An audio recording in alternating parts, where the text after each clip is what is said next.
I really started off as, working a fax machine.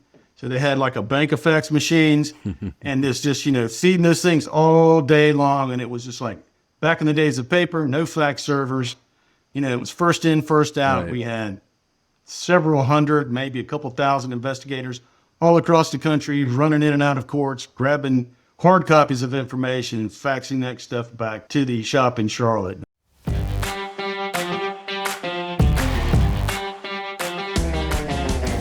Welcome to Behind the Screens, conversations with background screening pros. I'm Les Rosen, your host, and I'm excited to have you here. On this podcast, we chat with the people who know the background screening world inside and out.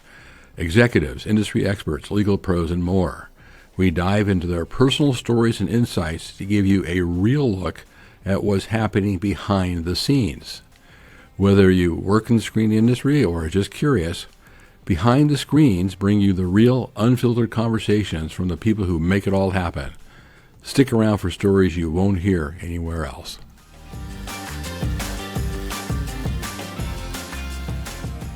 And ladies and gentlemen, welcome to another episode of Behind the Screens, conversations with background pros. And I'm pleased that our platinum partner is Barry Nixon's Pre-Employment Screening Directory. They publish the Background Buzz. And today we have a guest I've been really excited about. This is a gentleman who has been on the PBSA Board of Directors for 14 years, off and on. Talk about a glutton for punishment. The October 2024 Volunteer of the Month, currently the chair of the Leadership Development Committee.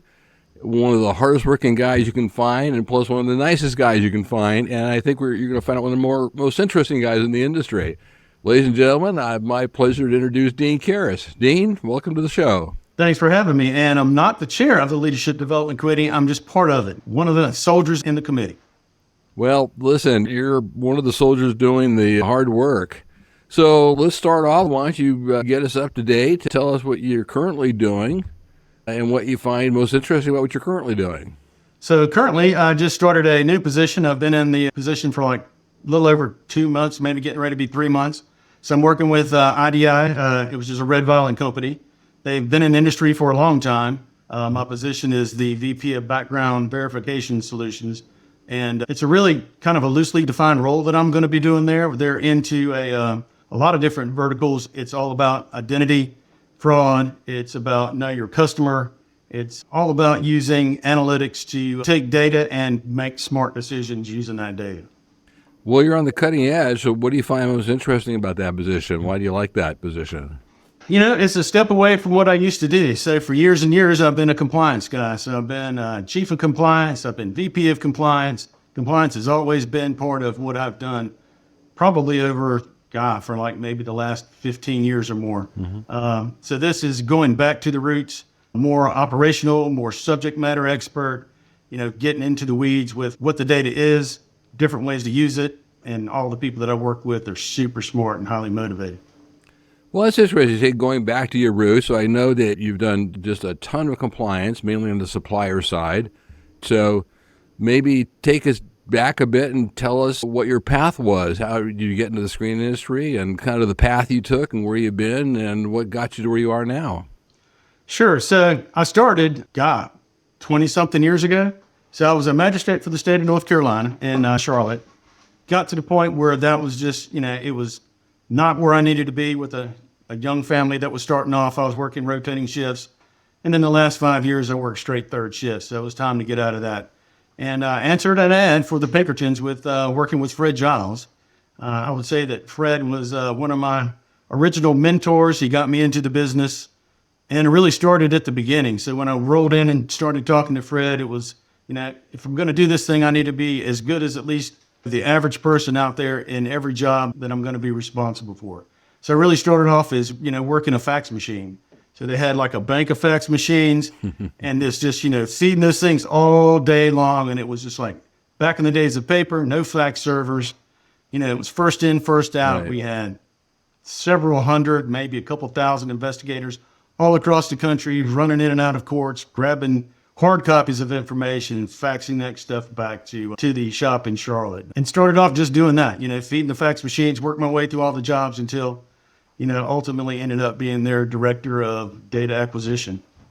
Well, that goes back a bit with the fax machines and the court runners and paper everywhere. Yeah, computers weren't even networked yet. It was an experience, Yeah. but it was good stuff. Get you a really good foundation. And where'd you go from there? So after that, what was your career trajectory in general? So the path was I left the Pinkertons. They were purchased a couple of times. Decided that I was going to be an individual consultant. Did that for a little over a year, maybe a year and a half, and then ultimately ended up taking a full-time position with BIB Rapid Court. Worked there for several years.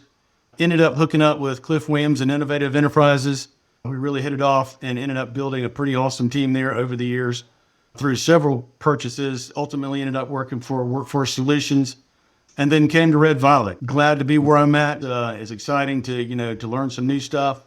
Well, you had the chance to work with some pretty great people. So Fred, of course, is a former chair of PBSA, and Fred's a legend. And Cliff Williams, well, he's done just some tremendous things. So that must have given you some really good opportunity to work with those two guys. All the old school guys, Cliff, Bill Bollinger, Tim Brothers, Tim Baxter, back in the old days of PBSA, you, Art Cohen, a lot of people. Oh, that's Pam great. Nevada, all people that I would say, were instrumental in where I ended up at. Oh, that's fantastic.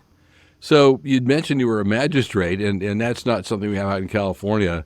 You got to marry people and do So you did misdemeanors or probable cause infractions. hearings, you married people, you did involuntary mental commitments, search warrants, all the stuff. So basically you're the front line of the court system. You are technically a judge, but you don't hold trials. It's kind of like night court, except for it's really not all that funny most of the time. not as much fun. No. Not as much fun at all, no. Wow, you have sure run the gambit in the screening industry.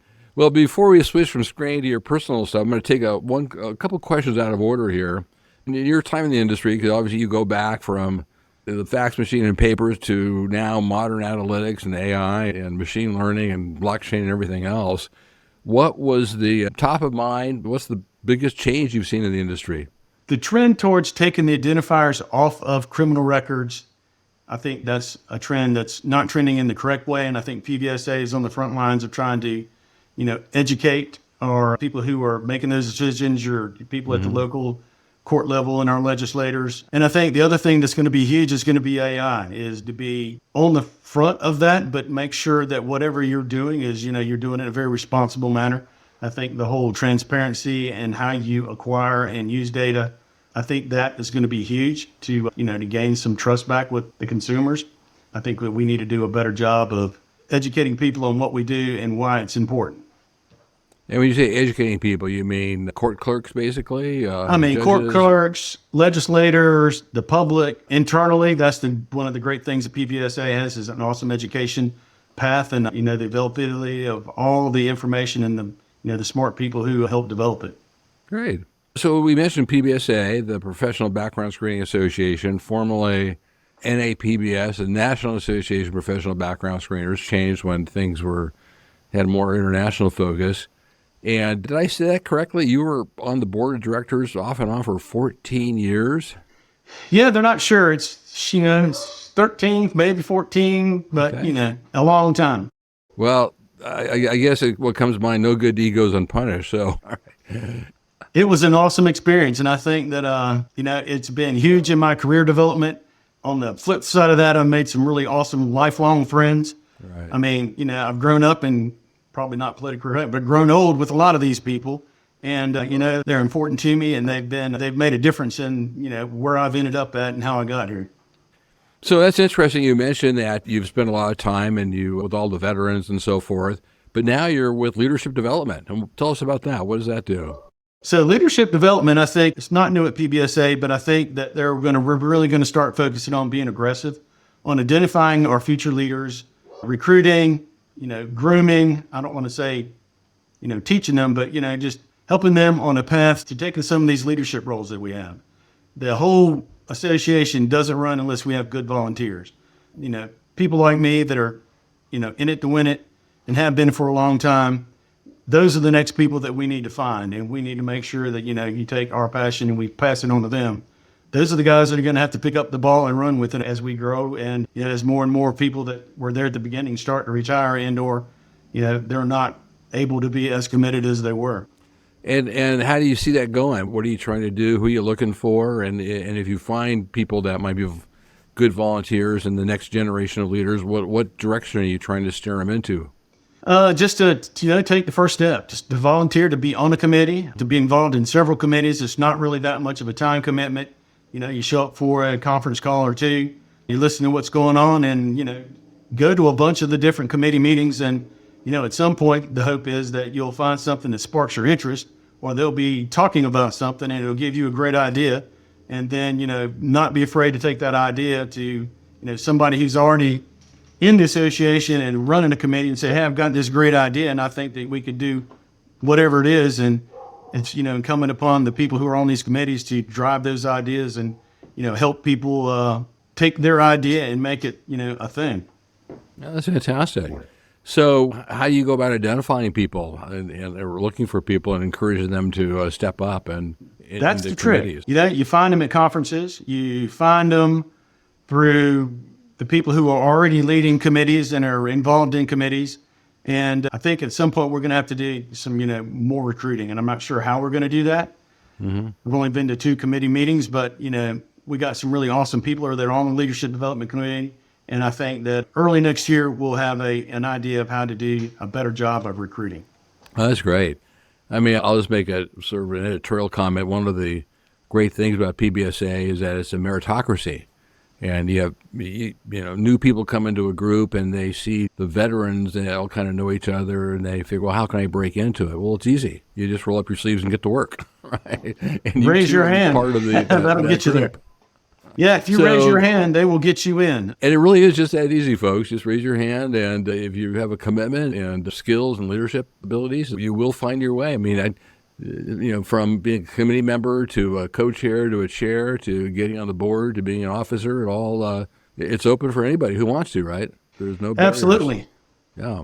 And I think you already alluded to it, but let me ask you directly, what role has PBSA played in your career? How do you think it shaped? You say you're in it to win it. What do you mean by that? And how has PBSA filtered into that? All the networking has made it so much easier to do business and to promote yourself. And then ultimately it was very instrumental in advancing my career. Yeah, I don't know if you recall this, but I recall one time leaving a PBSA meeting, and I had a layover in Charlotte, and you were on the same plane. We spent some time in the one of the lounges there. The Admiral's Lounge, I remember it well. All right. I was going to say, you either bought me a beer or the beer was free. I can't remember one of the two. All right. I don't know if the beer was free, but if it wasn't, I certainly wasn't opposed to buying one. And, I did that not even, the last conference. Saw some people in the airport. And they were sitting around. I was like, hey, come with me. Let's go to sit in the American Lounge. You can get a snack. You can get coffee. You can do whatever. And I'm using your template. That's great. All right. Well, let's shift from the background screening industry and your career there in PBSA. And let's talk about Dean Carras. So outside of background screening, tell us, hobbies, interests. What do you like to do for fun? You mentioned a few things before we got on air that were fascinating, but I'll let you talk about that. Oh, so when I'm not actually working, I like to spend some time on our hobby farm here in North Carolina. We've got, horses, pigs, chickens, goats, cats, dogs. We do wild animal rescue. So we typically have possums, squirrels, rabbits, all kinds of wild animals that we're rehabbing to be released back into the wild. And grandkids. I've got 4 grandkids now. Got another one that's on the way. Congratulations. That's great. Thank you. Yeah, they're awesome, man. Grandkids are the deal. It's all the best part about being a parent, and then you can hand them back. All right. You can entertain them full of sugar and hand them back to your kids, their parents, and say, here you go. And Amazon is awesome because now I can just ship them like drums and anything that I see that makes a great loud noise. You just ship it right to their house and say, here you go. So tell us about you said it's a hobby farm. So you have animals, you raise horses, you do rescue. What do you give us a little flavor of that? What do you do? So it's a full-time gig that my wife, that's her thing. She is the animal whisperer. So we have, a bunch of chickens. We've got 3 goats, 2 pigs. We're down to 1 horse right now who's a rescue. We've had as many as 4. Horses are very expensive and they are hard to keep up, but they're fun. And I love sitting out on the back door, the back porch with a cigar and a single malt, and you get to watch everybody interact. That's very entertaining for me. And then you throw some grandkids in, and then you're not sitting smoking cigars, but you're running around and they're just watching what they do and how they interact with the animals is pretty awesome. Oh, that's fantastic. And then when the grandkids get tired of the animals, you can run them over to the beach, right? To the Yeah, Carolina get them to the shores. beach. And, we've got a place down at Sunset Beach, North Carolina, and we love spending time down there. And then the family, we have the muscle car museums down there that we have in Myrtle Beach. It's called Wheels of Yesteryear. We've got a bunch of muscle cars down there that we have in a museum for people to come by and enjoy. All right, so here we go. Dean Carras says, come to the Muscle Car Museum. What's it called? It's your family muscle car collection? It is. It's my father-in-law's collection. My wife and daughters and their husbands all help out at the museum. It's called Wheels of Yesteryear. Wheels Myrtle of Beach. Yesteryear. Wheels Okay, of Yesteryear. And what city is that? It's in Myrtle Beach, in between Myrtle Okay. Beach and Conway. So you can go to Wheels of Yesteryear, M-B for MyrtleBeach.com. All right. Well, folks, you got to look that up if you get down to see Dean, if you get down to Myrtle Beach. So it's Wheels that's of fantastic. Yesteryear. So if you're All coming, right. email me and I'll meet you down there. Give you a tour. So just for giggles, what are a couple of the great cars down there you guys have? Ooh, we've got Super Bees, we've got Challengers, we got Chargers, we got all kinds of Hemi cars, we've got a Daytona, we've got a Superbird with the big fins on the back. We've got a General Lee that's down there from the show. Wait, General Lee from the show, from the TV show? Yep. Oh, wow. At one point, we had the Joe Dirt car, the Plum Crazy Superbird, that they intentionally messed up and made it look like a junker, but it was still an awesome car with all the correct stuff. It just they dumbed it down for the TV show or for the movie. God, I can't remember the name of the TV show that the Rebel car came from now. Dukes of Hazzard, I believe. Dukes of Hazzard. Okay, so you have a Dukes of Hazzard car, all right? So for people that know you in the context of compliance and background screening and leadership development, they may not be something they know that you're involved with muscle cars in Myrtle Beach. Well, I'm involved in a lot of stuff. I do a lot of volunteer work. I'm a mason. I'm a Shriner. I go with Kiwanis and help out with those guys. And what are some of the volunteer work? Events to raise money, to raise awareness? What kind of things are Yeah, that the Masons entails? is all about, making good men better. Shriners, that's all the Shriners hospitals. We do a lot of work with that. And the Kiwanis is all about the kids. So I help with Circle K, which is with the college kids, helping with career advice and all kinds of stuff that they do to better themselves and to get prepared for the workforce. Oh, that's fantastic, Dean. I mean, those of us who know you from background screening and from conferences, this is just fascinating, everything that you do at the farm and the muscle cars and your volunteer work with the various organizations. So that's really good stuff. So tell us something about yourself, not related to screening, that you feel might be important for people to know that people may not know about you. Oh, geez. I don't even know what that would be. I guess if you see me at the conference, come up and talk to me. I like to talk to everybody. I mean, I don't know. People that know me, I'm pretty much an open book. So you'll be at the conference, the next conference, there's the mid-year in Virginia when that comes up, and then there's Anaheim. There's Anaheim. So I'm going back to Anaheim. I love that place. It's a great venue, and it's a destination. I think it's going to draw a big crowd. Oh, that's great. Well, it's been really interesting sharing all of this with you. So given the experience you have and given the fact you're on leadership development, we kind of covered this a little bit, but what advice would you give for someone who's entering the screening profession or maybe has a couple of years in and trying to decide where to go or how to get ahead or if they should stay in it? What's your thoughts? What's your advice? What would you tell somebody? I would say get yourself to a conference, to a PBSA conference. The biggest thing that you can do is build your brand. And there's no better place to do that than at a PBSA conference. I mean, it is so dialed into what we do as an industry that the contacts and the networking that you'll be able to do and the things that you'll learn and the way that people are willing at these conferences that we have at PBSA, to share. I mean, they're not going to give you their secret sauce, but other than that, they're very willing to share and talk about things that they're seeing. And just making those contacts has been huge for me, and it will be huge for anybody else to just, it's very easy. It doesn't take a lot of effort, and people are very willing to talk. And it's interesting when you use the term build your brand, you're not talking even at all about, commercially or company. You're talking about an individual person. They might be working for XYZ background firm or supplier, whatever it is they do, whatever your role is, talk about that a little bit, about the importance of building your personal brand, no matter where you are in the chain of command.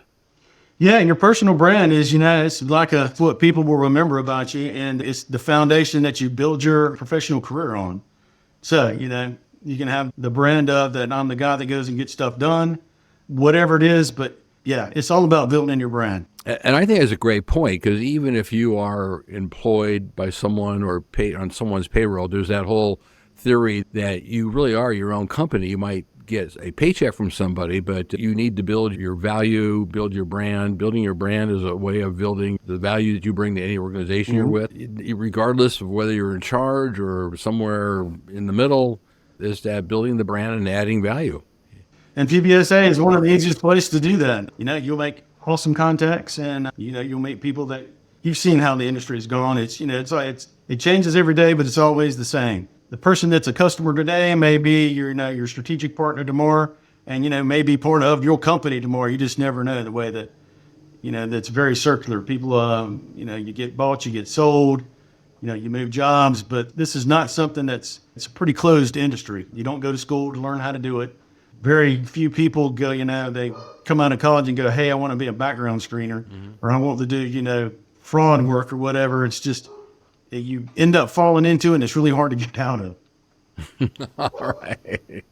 That is true. Once you make the investment of time and energy, and there's so much to learn, once you learn it, you hate to toss it and go somewhere else. And I think what you said about, changes in the industry, as long as you can build personal value, build your own brand, like I said, no matter where you are in the chain of command, you don't have to be a VP or a manager or anything like that. No matter what you're doing, there's an opportunity. And there's even opportunity at PBSA outside of conferences, right? Oh, yeah.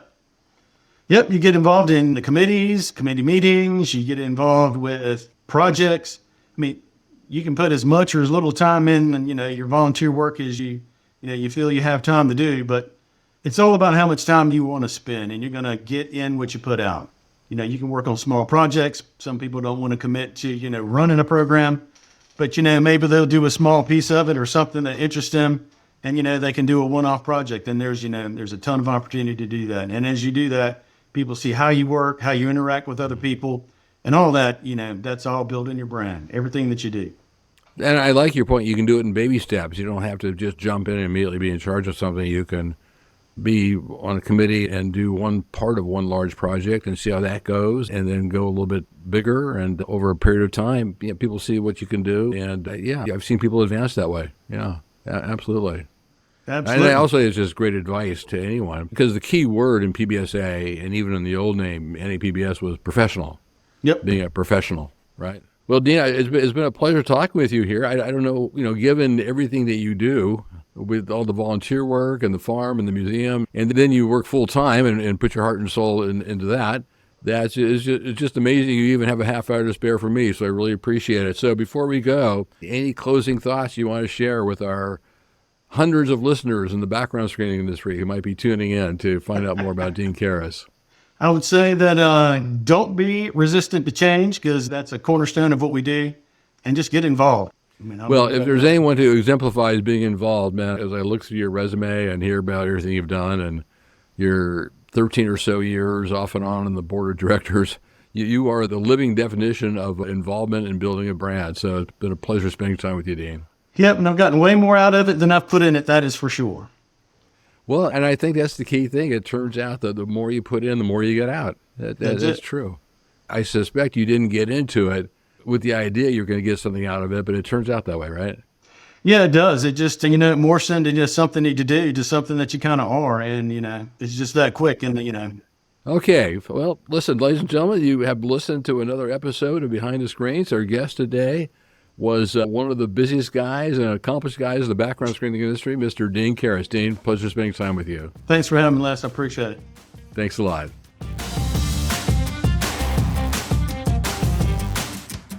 All right, that was yet another wonderful conversation with a background screening pro.